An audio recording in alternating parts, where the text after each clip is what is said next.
Hi everyone, இன்னொரு முக்கியமான இன்ஃபர்மேஷனோட வந்திருக்கேன். ஹாஃப் இயர்லி எக்ஸாமோட தான். நேற்று டைம் டேபிள் சேஞ்சுன்னு சொல்லி அப்படி இப்படிலாம் பண்ணாங்க.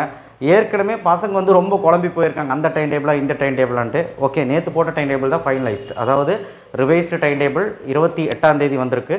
ஸோ அதுதான் வந்து ஃபைனலைஸ்டு. ஸோ இதெல்லாம் வச்சு பார்க்கும்போது இப்போது மாணவர்களுக்கு ஒரே குழப்பம். டைம் டேபிள்லேயும் ஒரு சேஞ்சு, இப்போ செய்முறை தேர்வு நடத்த சொல்லியிருக்காங்க, அதாவது ப்ராக்டிக்கல் எக்ஸாம் நடத்த சொல்லி ஒரு சர்க்குலர் வந்து விட்டுருக்காங்க. சரிங்களா? ஸோ இது வந்து எப்படி வந்து இதெல்லாம் டேக்கிள் பண்ணுறது? நாங்கள் படிக்கிறதுக்கே டைம் இல்லை. ஏன்னா ஒரு சில டிஸ்ட்ரிக்ட் வந்து செகண்ட் மிட்டமே இப்போ தான் முடிஞ்சிருக்கு அப்படிங்கிறவங்க கண்டிப்பாக சஃபர் ஆகுறாங்க. ஸோ அப்போது எக்ஸாம் டேட்டு இப்போ தள்ளியில் வைக்க முடியுது. ஓவரால் தமிழ்நாட்டிலே வந்து பார்த்திங்கன்னா government aided, government schools, matriculation school, சில மெட்ரிகுலேஷன் ஸ்கூல்லையும் இந்த கவர்மெண்ட் டைம் டேபிள் தான் ஃபாலோ பண்ண போகிறாங்க. அண்ட் கவர்மெண்ட் கொஸ்டின் பேப்பர்ஸ் தான். ஸோ 9ஆம் தேதி எக்ஸாம் ஸ்டார்ட் ஆகுது. ஸோ அதனால் இன்னும் ஒரு வாரத்தில் எல்லாமே முடிஞ்சிடும். ஸோ அதனால் உங்கள் ப்ரிப்ரேஷனை கொஞ்சம் ஃபாஸ்ட் பண்ணுங்கள். டெய்லியுமே டைம் வேஸ்ட் பண்ணாதீங்க. காலையில் எந்திரிக்கீங்கன்னு கேட்டால் எவ்வளோ பேர் எந்திரிக்கிங்கன்னு தெரியல. இந்த ஹாஃப் இயர்லி எவ்வளோ முக்கியமாக பார்க்கப்படுது, நான் பயப்படுறதுக்காக சொல்ல, இந்த ஹாஃப் இயர்லியை ரொம்ப முக்கியமாக பார்க்கணும் 10th 11th 12th. ஏன்னா ஹாஃப் இயர்லி மார்க்கு தான் எல்லாமே அப்படிங்கிறத நான் சொன்னேன். உடனே நான் உங்களை பயப்படுத்துகிறோன்னு நான் இதெல்லாம் சொல்ல. எல்லாமேனா நமக்கு ஒரு முதல் படி. இதை வந்து நம்ம வந்து என்ன பண்ணணும்னா கோட்டேலியில் பண்ண மாதிரி இல்லாமல் அதை விட கொஞ்சம் முன்னேற்றமாக பண்ணுங்கன்னு சொன்னேன். இப்போ ஃபெயில் ஆகிட்டியா 2 சப்ஜெக்டில், பிரச்சனையே இல்லை. நீ வந்து ஹாஃப் இயர்லியில் எல்லாம் பாஸ் பண்ணி காட்டு போதும். நீ கோட்டேலியில் வந்து பார்த்தீங்கன்னா ஓரளவுக்கு ஒரு 300 மார்க் எடுக்கிறியா, ஒரு 320 எடு. அதை விட இம்ப்ரூவ்மெண்ட்டு தான் இருக்கணும், தவிர கீழே போயிடக்கூடாதுன்னு சொல்கிறேன். ஏன்னா ஹெவியான எக்ஸாம் தான், ஃபுல் போர்ஷன் தான், கொஞ்சம் பிளான் பண்ணி படித்து அடிச்சிடலாம்.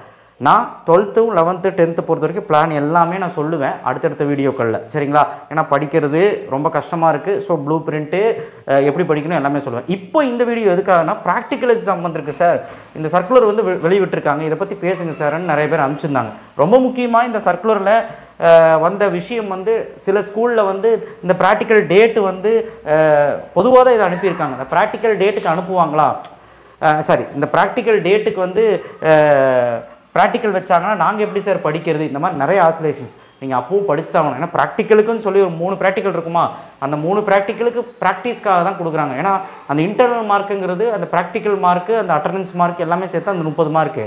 அண்ட் ஆல்சோ இங்கிலீஷில் அந்த 10 மார்க்கில் இன்டர்னல் மார்க்கு. ஸோ அதை நடத்தி முடிக்கணும் இல்லையா, அதுக்கு தான், ஒரு ப்ராக்டிஸ்க்காக தான். ஸோ அதனால் நீங்கள் ரொம்ப ஹெவியாக ப்ராக்டிக்கலுக்கு இது பண்ண வேண்டாம். உங்கள் மிஸ்ஸுக்கிட்டே கேளுங்க, உங்கள் டீச்சர்ஸ்கிட்டே கேளுங்க, என்ன பண்ணலாம் ஏது பண்ணலாம், ஒரு பிளான் சொல்லுங்கள் அப்படின்னு சொல்லி கேளுங்க. கண்டிப்பாக ப்ரெஷரை ஏற்றிக்காதீங்க. ப்ராக்டிக்கல் வரதான் செய்யும், அதனால் பிரச்சனை கிடையாது.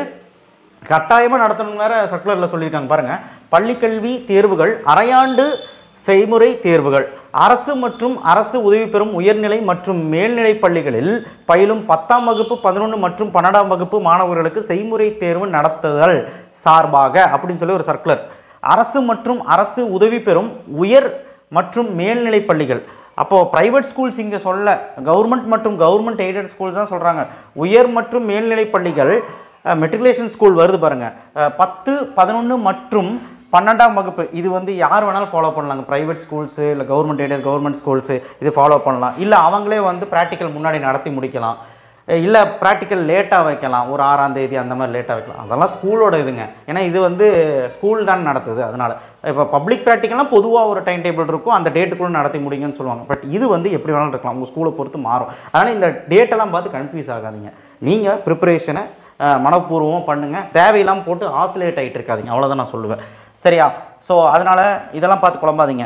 அரசு 12ஆம் வகுப்பு மாணவர்களுக்கு, அது 10, 11 மற்றும் 12ஆம் வகுப்பு மாணவர்களுக்கு அரையாண்டு தேர்வுக்கான செய்முறை தேர்வுகள் வருகிற 2/12/2024 திங்கட்கிழமை முதல் 6/12/2024க்குள்ளே நடத்தி முடிக்க சொல்கிறாங்க. இந்த டேட்டுக்குள்ளே அந்த 3 ப்ராக்டிக்கல் மாறி மாறி வரும். இப்போ சயின்ஸ் 10th இருக்குன்னா ஏதோ ஒரு நாள் வரும், மாறி மாறி ஏதோ ஒரு நாள் நடத்தி முடிக்கத்தக்க வகையில் தேவையான நடவடிக்கையினை மேற்கொள்ள தலைமை ஆசிரியர்களுக்கு சுற்றறிக்கை அனுப்பி அனைத்து பள்ளிகளிலும் மேற்கண்ட வகுப்பு மாணவர்களுக்கு செய்முறை தேர்வு நடத்தி அதன் அடிப்படையில் மதிப்பெண்களை வழங்கிடுமாறு கேட்டுக்கொள்ளப்படுகிறார்கள் அப்படின்னு சொல்லுவாங்க. நான் சொன்ன மாதிரி தான்.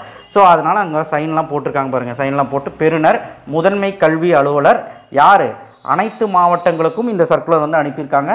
இயக்குனர் தனியார் பள்ளிகள் இயக்கம் அப்படின்னு சொல்லிட்டு போட்டிருக்காங்க. ஸோ எல்லாத்துக்குமே தாங்க இது வந்து பார்த்திங்கன்னா பொருந்தும். ஆனால் அது ஸ்கூலை பொறுத்து மாறுங்க டேட்டு. இப்போ 2லேருந்து 6ஆம் தேதி முடி சொல்லியிருக்காங்க. ஒரு சில ஸ்கூல் 3, 4, 5 வைக்கலாம், சொல்ல முடியாது, என்ன வேணாலும். ஒரு சில ஸ்கூல் முன்னாடியே முடிச்சிருக்கலாம். ஆனால் இதை போட்டு குழப்பிக்காதீங்க, அதை சொல்கிறது தான் இந்த வீடியோ. நீங்கள் ஸ்கூல் சொல்கிறது கேளுங்க. ப்ராக்டிக்கல் முன்னாள் நைட்டு ஒரு 2 மணி நேரம் பாருங்கள், காலையில் எழுந்திரிச்சு பாருங்க. இல்லைன்னா சாயங்காலம் வந்து ஒரு ஷெடியூல் மேக்ஸோ ஃபிசிக்ஸோ கெமிஸ்ட்ரியோ படிங்க, பயாலஜியோ படிங்க. ப்ரிப்ரேஷன்ஸை விட்டுறாதீங்க. ஓகேவா? ஸோ அதனால் பிளான் வந்து இதுதான். தமிழ், இங்கிலீஷு, கம்ப்யூட்ரு, அதே மாதிரி 10th ஸ்டாண்டர்டுக்கு அப்படி தான் இங்கிலீஷு. ஸோ இந்த சப்ஜெக்ட்ஸ் எல்லாமே இப்போ வேண்டாம். ஏன்னா இன்னும் 2 நாள் தான் இருக்குது. இந்த மாதம் முடியறதுக்கு 1 நாள் தான் இருக்குது.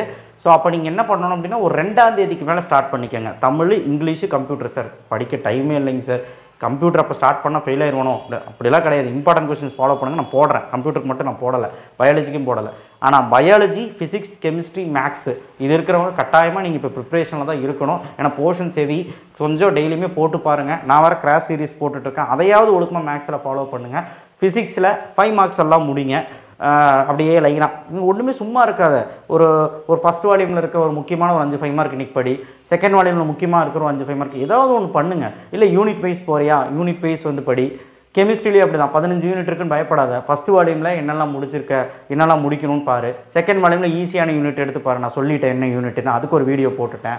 ஸோ ஓவரால் உங்கள் மனசு வந்து பார்த்திங்கன்னா டிப்ரெஸ் ஆகி கிடக்குது. ஸோ அதனால தான் இந்த வீடியோ போட்டதுக்கு காரணம். நீங்கள் படித்து மார்க் எடுக்கிறது ஒரு ரகம்னா முன்னாடி இவ்வளோ ப்ரெஷர் இருக்குங்கிறது, இவ்வளோ விஷயத்தை போட்டு குழப்பிக்கிட்டு இருக்கீங்கிறனால தான் இதை வந்து மனஸ்தேயத்திற்காக போட்ட வீடியோ. அண்ட் ஆல்சோ இந்த சர்க்குலர் உண்மையான சர்க்குலர் தான். சில ஸ்கூலில் அதை ஃபாலோ பண்ண மாட்டாங்க, சில ஸ்கூலில் ஃபாலோ பண்ணுவாங்க. எனிவே ஆனால் ப்ராக்டிக்கலுக்கு பதிலாக ப்ராக்டிக்கல் நடத்துறது தான் ஏதோ ஒன்று விதத்தில் நடத்திடுவாங்க. அந்த மார்க் போடணும்ல, அதுக்காக தான். So that's it. Thank you. Share பண்ணுங்கள், சப்ஸ்கிரைப் பண்ணுங்கள். ஹாஃப் இயர்லி சம்மந்தமாக பிளான் வந்து நாளைக்கு ஒரு வீடியோ வரும். ஏன்னா நாளைக்கு சாட்டர்டே வரும். அண்ட் கிராஸ் சீரீஸை 12th 11th தான் இப்போ போட ஆரம்பிச்சு. 10th போட டைம் இல்லை, சாரி. ஸோ தயவுசெய்து மன்னிச்சிருங்க. ஏன்னா இனி இருக்கிற குறுகிய காலத்தில் எப்படி போடுறதுன்னு எனக்கு தெரியல. பட் 12th கரெக்டாக ஃபாலோ பண்ணு, உசுறு கொடுத்து போட்டுட்ருக்கிறேன். 11th இன்றைக்கி நைட்டு வரும். ஏன்னா எனக்கு கண்டினியூஸாக போட முடியல, கத்த முடியல. ஸோ அதனால் 11th நைட்டு இன்றைக்கி முடிஞ்ச அளவுக்கு ஒரு 10 PM போஸ்ட் பண்ணுறேன். நீங்கள் காலையில் போடுங்க. 10 PM போஸ்ட் பண்ணுறேன்னு காலையில் போடுங்க. அடுத்த நாள் கொண்டு போயிடாதீங்க. என் மேலே தப்பு தான் 10 PM போஸ்ட் பண்ணுறது. ஸோ தயவுசெய்து கொஞ்சம் பார்த்து பண்ணுங்கள். 11th ஸ்டாண்டர்ட் ஏன்னா கம்மி சம்ஸ் தான் உங்களுக்கு போடுறேன். ஒரு 5-6 சம் தான் போடுவேன். ஸோ அதை நீங்கள் போட்டிங்கனாலே போதும். ஸோ எனிவே 10th நான் வந்து பிளான்லாம் சொல்கிறேன், ஃபாலோ பண்ணிக்கோங்க மேக்ஸுக்கு. அண்ட் மீதி சப்ஜெக்ட்ஸ்க்குமே நம்ம என்ன பண்ணலாங்கிறத தனித்தனியாக நம்ம சொல்லுவோம். சரிங்களா? தேங்க்யூ. இருந்தாலுமே நான் ஒரு வீடியோவில் எல்லாம் சொல்லியாச்சு எவ்வளோ லெசன்ஸ் கம்ப்ளீட் பண்ணியிருக்கணும், ஓரளவுக்கு நீங்கள் படிங்க அப்படின்ட்டு. ஸோ எனிவே பயப்படுற மாதிரி ஐடியா இருந்தால் வாட்ஸ்அப்பில் எனக்கு மெசேஜஸ் அனுப்புங்க. அதை பொறுத்து நான் வீடியோக்கள் போடுறேன். சரிங்களா? என்ன பயம், எந்த சப்ஜெக்டில் பயம், எந்த மாதிரி சொல்லலாம், எந்த மாதிரி வீடியோ போடலாம். ஏன்னா எனக்கு தெரியும் பலவிதமான மாணவர்கள் பலவிதமான பயத்தில் இருப்பாங்க. ஸோ அதனால தான் சொல்கிறேன். தயவுசெய்து கரெக்டான ஒரு விதத்தில் நீங்கள் ஸ்டடீஸ் மட்டும் விட்டுறாதீங்க. ப்ரிப்ரேஷன் பண்ணிக்கிட்டே இருங்க. முடிக்கிறது முடியாதது ஆண்டவன் கையில். சரியா? ஃபுல் போர்ஷன் முடிக்க முடியல அப்படிலாம் இருக்காது. படிக்கிறது படி, நீ படிக்காமல் உட்காராத, அவ்வளோதான். தேங்க்யூ. ஷேர் பண்ணுங்கள், சப்ஸ்கிரைப் பண்ணுங்கள், மறக்காமல் பெல் ஐக்கானை ப்ரெஸ் பண்ணுங்கள்.